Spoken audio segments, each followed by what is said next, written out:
قرآن خطاب میرے مرشد کریم تشریفی گن بلا تاخیر سعید حکم دی تعمیل دے مطابق میں دعوت پیش کرے ساں حضرت علامہ مولانا عبدالحکیم صاحب سجادہ نشین لڈن ڈیرہ غازی خان آپ تشریف گننا اسے اپنی سونی گفتگو 15 منٹ دی حاضری ہے انشاءاللہ بلا تاخیر تو ایک نعرے دی آواز گونج دی سنو نعرہ تکبیر نعرہ رسالت نعرہ خلافت نعرہ حیدری نعرہ جگر گوشہ حضور شاہ جمالی کریم تشریف گنن نعرہ تکبیر نعرہ رسالت اعوذ باللہ من الشیطان الرجیم بسم اللہ الرحمن الرحیم ان اللہ وملائکتہ یصلون علی النبی یا ایہا الذین آمنوا صلوا علیہ وسلموا تسلیما اللہم صل علی محمد وعلی آل محمد کما صلیت علی ابراہیم وعلی آل ابراہیم انک حمید مجید اللہم بارک علی محمد وعلی آل محمد كما باركت على إبراهيم وعلى آل إبراهيم إنك حميد مجيد الصلاة والسلام عليك يا سيدي يا رسول الله وعلى آلك وأصحابك وأزواجك وعترتك يا حبيب الله حاضرین محفل علماء کرام اور مشائخ اعظام کی ایک کہکشاں ہے جو سٹیج کے اوپر موجود ہے اور آستان عالیہ شاہ جمال شریف یہ اس کے سجادگان اور اس کے خانوادے کے تمام افراد پھر مدنی شاہ صاحب اور دیگر مشائخ اعظام علماء کرام بالخصوص یہاں پر بیٹھے ہیں اور علماء کرام تو وارثان رسول ہیں تو اللہ پاک جہاں پر یہ دونوں باتیں آ کر مل جاتی ہیں کہ نسبت رسول بھی ہو اور علم کی نسبت بھی ہو تو پھر یہ بڑی فضیلت کی بات ہوتی ہے تو حضرت محترم ابھی بڑی خوبصورتی سے حضرت مہاروی نے یہ اپنا عقیدہ پیش کیا اہل سنت کا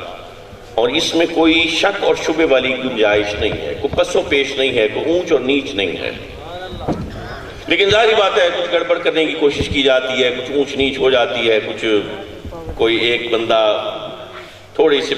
فیم کے لیے شہرت کے لیے کوئی ذرا سی کوئی زبان کے اوپر کوئی جس کو کہتے ہیں نا کہ مبالغہ کر جاتا ہے تو اس کو اگر کوئی کر گیا ہے غلطی کر گیا ہے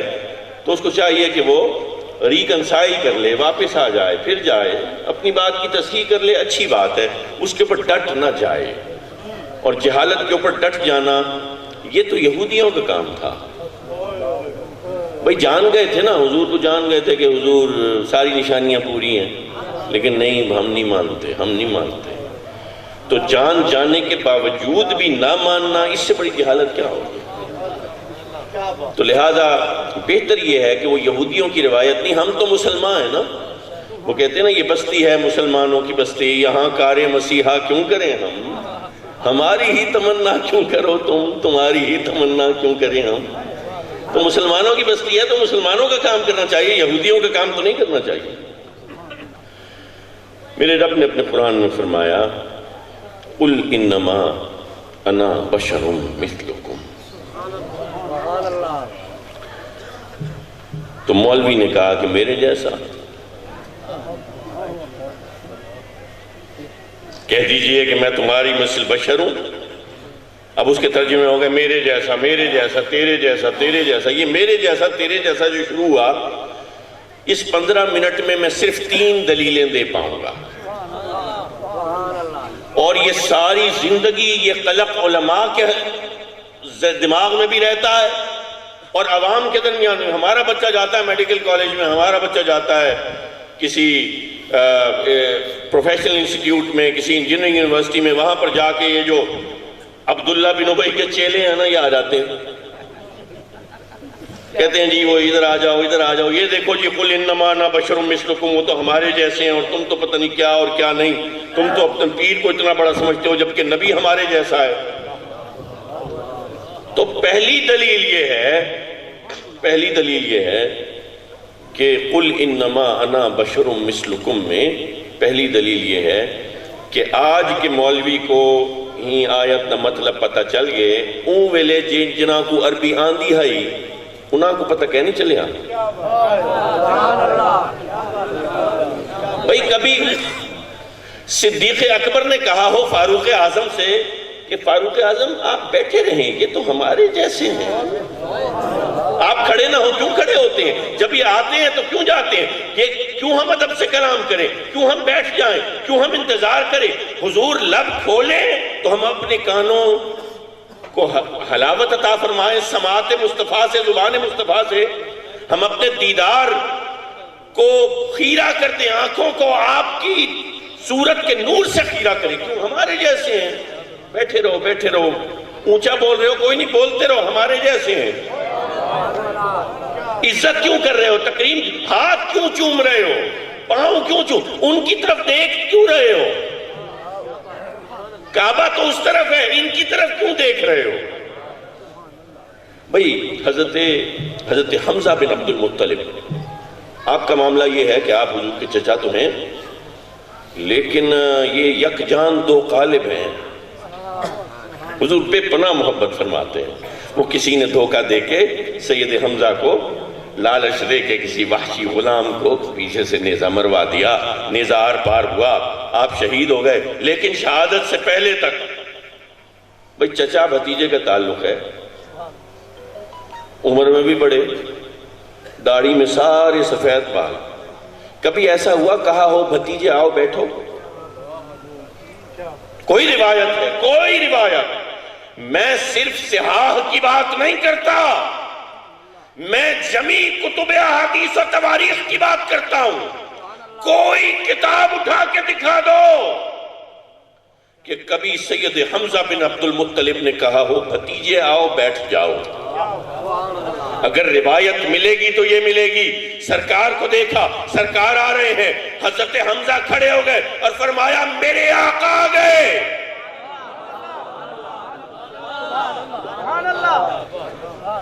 سید حمزہ فارسی بولتے تھے فارسی سمجھتے تھے یا سرائکی آتی تھی عربی نہیں آتی تھی یہ آج کل کے ٹٹپونجی مولوی کو عربی آ گئی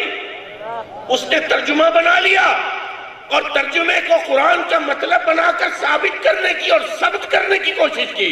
نہیں تو نے قرآن کے مطالب سے کھلواڑ کرنے کی کوشش کی قرآن کا مطلب نہیں ہے تیرا ترجمہ تیرے منہ پہ مارا جائے گا نہ سید صدیق نے کبھی کہا رسالت نعرہ خلافت نعرہ حیدری قبلہ مرشد کریم حضور صاحبزادہ سید جاوید سعید شاہ کاظمی تاجدار ختم نبوت تاجدار ختم نبوت اچھا سنیے غور پہلی دلیل نہ صدیق اکبر نے نہ عثمان غنی نے نہ عمر فاروق نے نہ علی المرتضیٰ نے نہ کبھی سید حمزہ نے نہ کبھی حیدر کرار نے نہ کبھی طلحہ نے نہ کبھی سعد نے نہ کبھی زبیر نے نہ کسی صحابی کا نام لے نہ ابو عبیدہ نے کبھی کوئی ذرا سی بھی کوئی ایسی بات کی ہو جس میں یہ شائبہ بھی ملے کہ ہم رسول کے برابر تو کجا قریب تر بھی ہیں میرے جیسا لیکن آج کے مولوی کو ان سے زیادہ عربی آ گئی ہے یہ نئی نئی باتیں نکال لیتا ہے جو صحابہ کو پتہ بھی نہ چلی وہ باتیں نکال لیتا ہے اب مسئلہ یہ ہے کہ صحابی کی مانو یا تیری مانو صحابی تو عزت و تکریم تعظیم کا پیکر ہے وہ تو رسول کو عزت دے رہے ہیں اور تو کہہ رہا ہے میرے جیسا تیرے جیسا پہلی دلیل یہ کہ تو غلط سمجھا ہے صحابی صحیح سمجھا ہے اگر جو آیت کا مطلب تو نکال رہا ہے یہ ہوتا تو صحابی بھی تعظیم و تکریم میں کمی کر دیتے برابری کی کہیں نہ کہیں تو بات آتی یہ آیت حضور کی حیات میں ہی نازل ہوئی نا بعد میں تو نہیں آئی سنو دوسری دلیل ہے کہ میرے جیسا اور میری مثل، یہ دونوں کیا ایک ہی باتیں ہیں؟ میرے جیسا ہونا اور میری مثل ہونا کیا ایک بات ہے؟ بھئی مثال دیتا ہوں، ایک قد آدم آئینہ لگا دو، میں سامنے کھڑا ہو جاؤں، اب میرا عکس ہے، وہ میری مثل ہوگا کہ نہیں ہوگا؟ بھئی میری مثل ہوگا، اور اگر اچھا آئینہ ساز ہے، اگر اچھا سیکل گر ہے تو اس کے اندر کوئی لہر نہیں ہوگی۔ جب کوئی لہر نہیں ہوگی تو وہ جو امیج بنے گا، جو عکس بنے گا، انعطاف نور و انعکاس نور، کیا کہتے ہیں؟ ریفریکشن اینڈ ریفلیکشن، یہ دو اصول ہے نا نور کے، انعطاف اور انعکاس۔ پڑھیں ریفلیکشن ریفلیکشن، کس کس بچے نے پڑھے؟ ہاتھ اٹھاؤ۔ ریفلیکشن اینڈ ریفریکشن، یہ دو، ان کے فیض سے اندر عکس بن جائے گا، امیج کریٹ ہو جائے گا، انعطاف نور انعکاس نور اندر۔ اور اگر وہ اچھا سیکل کرے تو بالکل ہو بہو میری مثل۔ اب جو اندر عکس ہے وہ ہو بہو میری مثل ہے، جو ہو بہو میری مثل ہے، صرف مثل نہیں ہے، ہو بہو میری مثل ہے۔ دستار میرے جیسی، بھویں میری جیسی، چہرہ میرے جیسا، آنکھیں میرے جیسی، ناک نقشہ چہرہ مہرہ، داڑھی، رنگ رنگت، لباس، قد کاٹ، کاندھے، اور حرکت بھی بالکل میرے جیسی۔ میں ایسے کروں تو ایسے ہو جائے، ایسے کروں تو ایسے ہو جائے، ناک چڑھاؤں تو ناک چڑھ جائے، لب ہلاؤں تو لب ہل جائے، گردن گھماؤں تو گردن گھما لے، جھک جاؤں تو جھک جائے، دستار اتار لوں تو اتار لے، ہو بہو حرکات بھی میرے جیسی، وہ بالکل ہو بہو میری مثل۔ لیکن جو ہو بہو میری مثل ہے وہ بھی کیا میرے جیسا ہے؟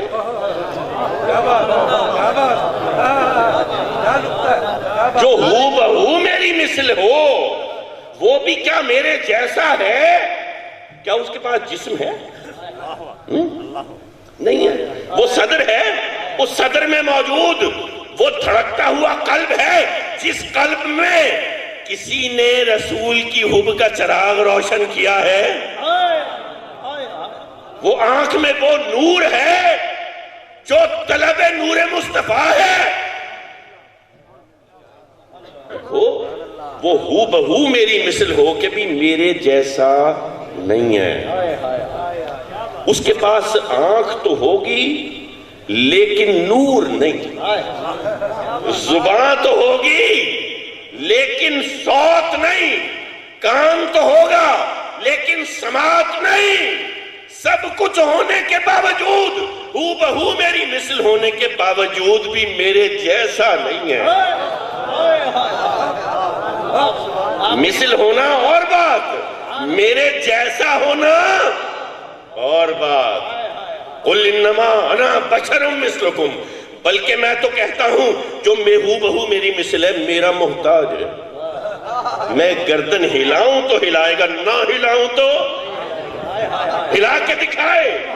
دستار سر پہ ہے تو ہے، اتار دوں اتارے گا، نہ اتاروں تو اتار کے دکھائے۔ ارے میرا محتاج ہے، میری مثل ہے، میرے جیسا نہیں، میرا محتاج۔ میں ہٹ جاؤں تو سامنے آئے۔ ارے جو میری مثل ہو بہو، وہ اپنے وجود کے لیے بھی میرا محتاج ہے۔ تو مثل ہونا اور بات، مثل ہونا اور بات، اور میرے جیسا ہونا اور بات ہے۔ تو ترجموں کے ساتھ گڑبڑ نہ کرو۔ دوسری بات اور آخری دلیل، حضرت 5 منٹ ہیں،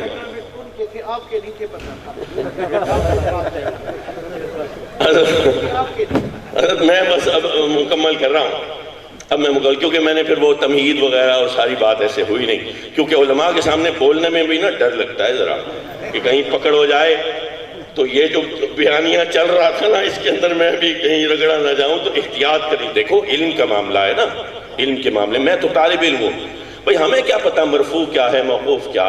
تقریر کیا ہے، اثر کیا، سنن کیا ہے، جوامع کیا، ہمیں کیا علم اس سے کہ ناسخ کیا ہے اور منسوخ کیا، نسخ کیا ہے اور منسوخ، یہ تو علماء جانتے ہیں، ہم تو ان سے سیکھتے ہیں، ہم تو طالب علم ہیں، ہم تو بس ایک اس حصول کے لیے آئے ہیں کہ قیامت کے دن یہ محفل گواہ ہو جائے کہ رسول کا وفادار تھا۔ نعرہ تکبیر، نعرہ رسالت، نعرہ خلافت۔ خلافت، نعرہ حیدری، فیضان حضور غزالی زمان، فیضان حضور کاظمی کریم، صاحبزادہ حضور سید جاوید سعید شاہ صاحب کاظمی.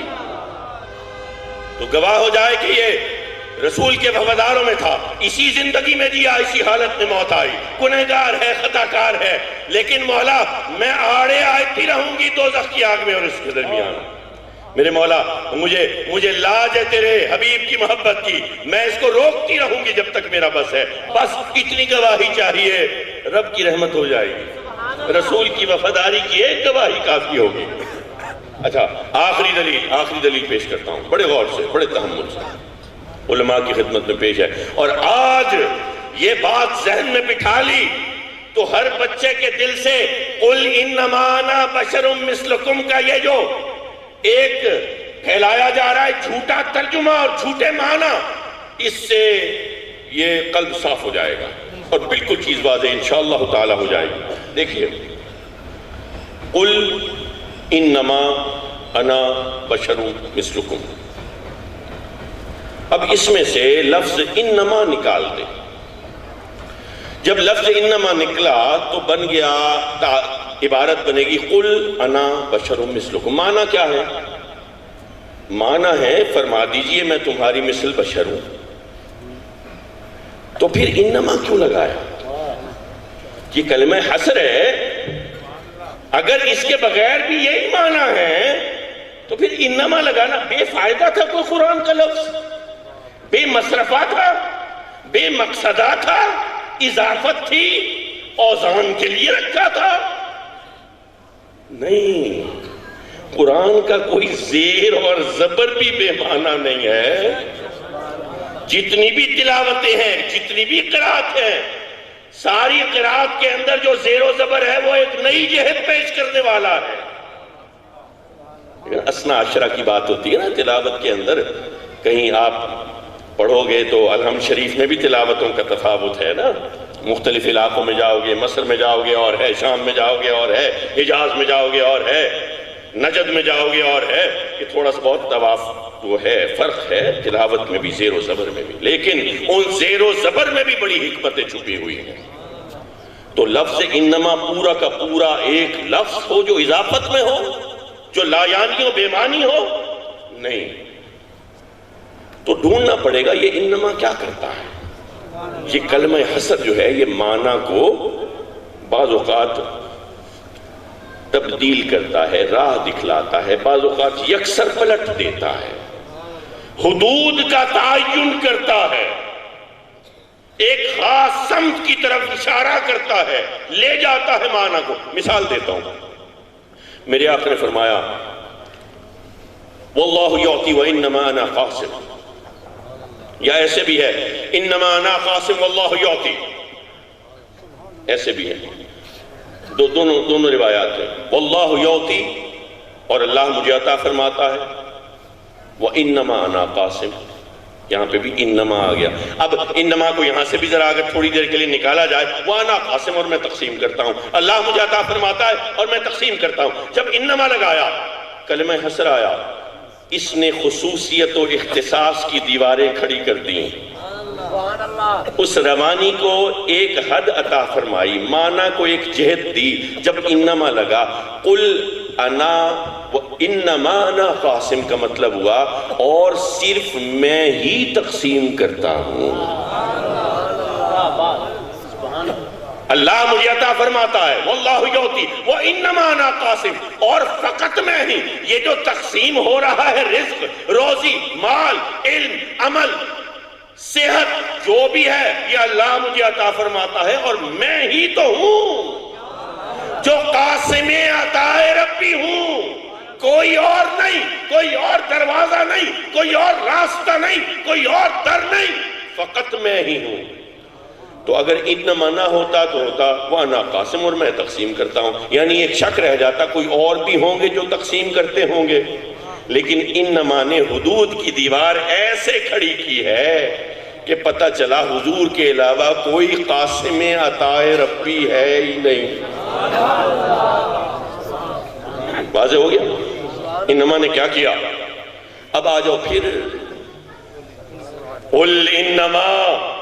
انا بشر مثل، اگر انما نہ ہو تو عبارت کیا ہوتی؟ کوئی گرامیٹیکل ایرر نہیں، کوئی سنٹیکس ایرر نہیں، کوئی مسٹیک نہیں، گرامر کی غلطی نہیں۔ قل انا بشر مثلکم، فرما دیجئے میں تمہاری مثل بشر ہوں۔ لیکن فرمایا قل انما انا بشر، فرما دیجئے صرف لباس بشری کی حد تک تمہاری مثل ہوں، اپنے جیسا نہ سمجھنا۔ ارے یہ تو شان رسالت معاب پر دلیل ہے۔ جب یہ آیت آئی ہوگی اور جب صحابہ نے پڑھی ہوگی تو اور زیادہ مؤدب ہو گئے ہوں گے کہ جس ذات کو ہم لباس بشریت میں دیکھتے ہیں کہیں یہ شائبہ نہ ہو جائے کہ ان کے ہاتھ بھی ہیں ہمارے ہاتھ بھی ہیں، ان کی آنکھیں بھی ہیں ہماری آنکھیں بھی ہیں، ان کا چہرہ بھی ہمارا چہرہ بھی ہے، یہ بھی رزق کھاتے ہیں ہم بھی کھاتے ہیں، کہیں یہ مغالطہ کسی ایک لمحے میں بھی نہ ہو جائے کہ یہ ہماری مثل ہو گئے۔ قل انما انا بشر مثلکم، میں فقط لباس بشریت کی حد تک تمہاری مثل ہوں، اپنے جیسا نہ سمجھنا، اپنی برابری کا خیال نہ کرنا۔ تو صحابہ زیادہ مؤدب ہو گئے ہوں گے، صحابہ کو پتہ چلا ہوگا یہ ادب رسول کے لیے آئی، یہ عظمت رسول کے اوپر دلیل بن کے آئی، نہ کہ آج کا کاج کا مولوی اٹھا اور اس نے رسول کو میرے جیسا اور تیرے جیسا کرنا شروع کر دیا۔ آخری 3 دفعہ یہ دہراتا ہوں، تینوں دلیلیں۔ پہلی بات، اس کا ترجمہ کرنے والے، اگر تو آج صحیح ترجمہ کر رہا ہے تو جا ماضی میں پہنچ، صدیق اکبر کو پڑھا، عمر فاروق کو پڑھا، عثمان غنی کو پڑھا، حیدر کرار کو پڑھا، ان کو پڑھا کہ آپ اس کو غلط سمجھے ہیں، اور اگر وہ صحیح سمجھے ہیں تو اپنی عقل کے رونے رو، ٹھکانے لگا، اپنی دوزخ کی آگ کو زیادہ نہ بھڑکا اور پلٹ جا اور سنبھل جا، اس سے پہلے کہ موت کا پنجہ آ کے تجھے پکڑ لے اور تجھے توبہ کا موقع نہ ملے۔ دوسری دلیل کہ مثل ہونا میرے جیسا ہونا نہیں ہوتا، اور تیسری دلیل یہ کہ انما کا لفظ آنے کے بعد پتہ یہ چلا کہ اس آیت کا مطلب یہ ہے کہ صرف اور صرف لباس بشریت کی حد تک تمہاری مثل نظر آتا ہوں، تمہارے جیسا نہیں ہوں۔ وما علینا الا البلاغ۔ آئے آئے کیا بات، سبحان اللہ، آئے آئے آئے اپنے بابا حضور بڑے حضور کی یاد دلانا۔ آئے آئے، میں آپ کے والد صاحب کے تقاریر سنا کرتا تھا انوار علوم کے جلسے میں بیٹھ کے، اور جب حضرت بولتے تو ایسے لگتا تھا کہ شیر گرج رہا ہے۔ اچھا میں ایک بات یاد کرا دوں، حضرت علامہ فیضی صاحب، منظور احمد فیضی صاحب رحمۃ اللہ تعالیٰ علیہ ونور اللہ مرقدہ، اور ابھی ان کو بہقی وقت کا خطاب دیا، اور یہ خطاب بالکل موزوں ہے کیونکہ میں اس وقت چھوٹا تھا، اور میں جب وہ تقاریر سنتا تھا تو انوار العلوم کے سٹیج کے اوپر سالانہ جلسے پہ ایک سکوت طاری ہو جاتا تھا۔ تو ایک ہلکا سا واقعہ مجھے یاد ہے، کیونکہ ہم اس وقت علم کی تو باتیں سمجھ نہیں سکتے تھے، ہم تو یہ دیکھتے تھے کہ یہ جو آدمی آیا یہ ہے کوئی بہت بڑا، میں اتنا پتہ چل جاتا تھا کہ یہ بہت بڑا عالم ہے، وہ بات کیا کر رہا ہے۔ ہم چھوٹے چھوٹے بچے ہوتے تھے، ایسے بیٹھے ہوتے تھے اپنی والد کی گود میں۔ اچھا وہ ایک دفعہ ہوا یہ کہ لائٹ چلی گئی، انوار علوم کا جلسہ، یہ پہلے لائٹیں شیٹیں بڑی جاتی تھی نا، تو لائٹ چلی گئی۔ اب حضرت گرج رہے تھے، تو گرجتے گرجتے آپ نے آواز کو اونچا کر دیا، تیز کر دیا۔ اچھا بات ہوتے ہوتے غالباً جنریٹر چل گیا یا لائٹ آ گئی، واللہ عالم بالصواب۔ جیسے ہی لائٹ آئی تو حضرت نے فرمایا بند کر دو ان چراغوں کو۔ اب دوران خطاب فرما رہے ہیں حضرت علامہ منظور احمد صاحب فیضی نور اللہ مرقدہ، آپ فرما رہے ہیں بند کر دو ان جلنے والوں کو، جہاں محبت کرنے والے ہوں وہاں جلنے والوں کا کیا کرنا۔ کیا بات ہے، نعرہ تکبیر، نعرہ رسالت، نعرہ خلافت، نعرہ حیدری، حضور قبلہ فیضی کریم، حضور قبلہ فیضی کریم۔ تو یہ بزرگوں کا فیض ہے، اور وہ ایسا فیض یافتہ عالم تھا کہ ان کے جوڑ کا عالم آج ڈھونڈنا دور دور تک نہیں ملتا۔ تو یہ فیض اللہ حضرت کے ہاتھوں سے جاری و ساری فرمائے، اور علماء کو وہ جہد اور وہ علم عطا فرمائے کہ وہ اس سلسلے کو آگے بڑھا سکیں، تو میں دعا گو ہوں۔ اور یہ آستانہ عالیہ کے بزرگ یہاں پہ یہ سارے تینوں بھائیوں سے آج میری ملاقات ہو گئی، اور یہ میں ایک دفعہ ان کے پاس حاضر ہوا تو اتنی محبتوں سے انہوں نے، تو جو سارے بھائی ماشاءاللہ علم و عمل کے مطلب حاصل کرنے والے، یونیورسٹیوں سے سند یافتہ اور سرکار کی محبت کے ظاہری طور پر بھی سرٹیفکیٹ اور ٹھپے لے کے آنے والے، تو یہ تو وہ علمی گھرانہ ہے جو یہاں پہ سٹیج کے اوپر موجود ہے۔ حضرت خود یہاں پر موجود ہیں۔ میں سب علماء کے لیے، سب شیوخ کے لیے دعا بھی کرتا ہوں، اور آپ سے دعاؤں کا خاص اظہار بھی ہوں۔ اللہ آپ سب کو سلامت رکھے۔ منظور بھائی اجازت ہے، میری دعائیں آپ کے ساتھ ہیں۔ اللہ پاک